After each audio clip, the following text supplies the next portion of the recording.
అందరూ ముదివర్తి బాబా అంటారు. నేను రైతు సంఘ జిల్లా కమిటీ సభ్యుడిని. కానీ ఎక్కడ కూడా నిరుద్యోగులు ఎక్కడ చూసినా ఈ ప్రభుత్వం వచ్చిన తర్వాత నిరుపేద వికలాంగుల భూములు అడ్డగించి నానా ఇబ్బందులు పెడతా ఉన్నారు. అంతా 1200 ఎకరం ఉందని చెప్పి సరిహద్దు ఎక్కడో కూడా వచ్చింది. కానీ ఎక్కువగా కోవూరు నియోజకవర్గంలో భయంకరమైన అన్యాయం జరుగుతుంటే మేము ఎమ్మెల్యే చుట్టూ కూడా పోయాము, చెప్పాము, శాస్త్రాలు అంటారని చేయకుండా ఇప్పుడు పార్టీ దెబ్బతినే పరిస్థితి. వీళ్ళు దొంగల మాటని దొంగలు సపోర్ట్ చేస్తారు. ఎమ్మెల్యే కూడా ఇంత ఘోరంగా చేయడం వల్ల వికలాంగులు అల్లాడిపోతున్నారు. ఇప్పటికైనా తెలుసుకొని ఎమ్మెల్యే వాళ్ళ భూమి వాళ్ళ గొప్ప చెప్తే ఒక గౌరవంగా ఉంటుంది. 60 ఎకరాలు ఒక పెద్ద మనిషిగా ఉండి ఈ విధంగా ఇతరులకి తీసి సంవత్సరానికి ఎకరాకి 40,000 రూపాయలు డబ్బులు కట్టుకుంటాడు ఒక పక్కన. ఎమ్మెల్యే కూడా తెలుసు, దొంగని కూడా తెలుసు. అయినా కూడా వాళ్ళకి కులపిచ్చేది మాకు తెలియదు. కానీ అతనికే సపోర్ట్ చేస్తా, పైకి ఏమైనా చేస్తానని చెప్పి మా జిల్లా నాయకుడు కూడా శానవాజ్ గారు వచ్చి ఎమ్మెల్యేతో కూడా కలిశాడు.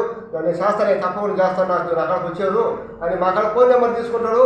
ఫోన్ తిరిగి ఒక ఎమ్మెల్యే అక్కడికి పోయినప్పుడు ఎంత పోతామో 20 దఫాలు పోయి తిరిగితే ఫోన్ నెంబర్ తీసుకుంటాడు. నెంబర్ తీసుకోమంటాడు, ఫోన్ చేయడు. మేము వస్తామండి, మీరు రాబాకండి ఫోన్ చేస్తాను.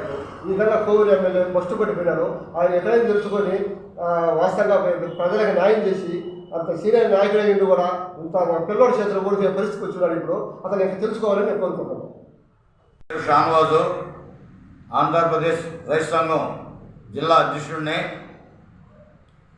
రాజమండ్రి జరిగే రాష్ట్ర మహాసభను జయప్రదం చేయాలని చెప్పేసి 8, 9, 10 3 రోజులు రాజమహేంద్రంలో జరిగే మహాసభను జయప్రదం చేయాలని 8వ తేదీ పెద్ద ర్యాలీ బహిరంగ సభ.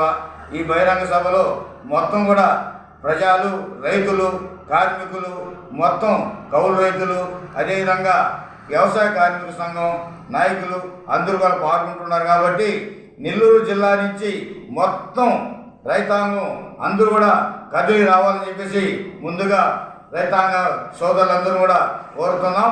అదేవిధంగా ఇటీవల వరదల్లో నష్టపోయిన రైతులకి రాష్ట్ర వ్యాప్తంగా కూడా ఈ ముఖ్యమంత్రి గారు అందరికీ కొత్త రుణాలు ఇస్తాం, కొత్త ఎరువులు ఇస్తాం, కొత్త విత్తనాలు ఇస్తాం, అందరినీ ఆదుకుంటామని చెప్పారు. కానీ ఈ రాష్ట్రంలో కాదు కదా, మన నెల్లూరు జిల్లాలో కూడా ఎగరికి కూడా ఏమి ఇవ్వలే. వేసిన పంట మొత్తం కూడా అన్ని రకాల పంటలు నష్టపోయారు. కొత్తగా పంటలు వేసుకునే దానికోసం ఈరోజు డబ్బులు లేక ఇబ్బందులు పడుతున్నారు. మన కలెక్టర్ గారికి అనేక తూర్లు చెప్పాము, మంత్రి గారికి చెప్పాము, ఎమ్మెల్యేలు చెప్పాము, అయినా పట్టించుకోలేదు.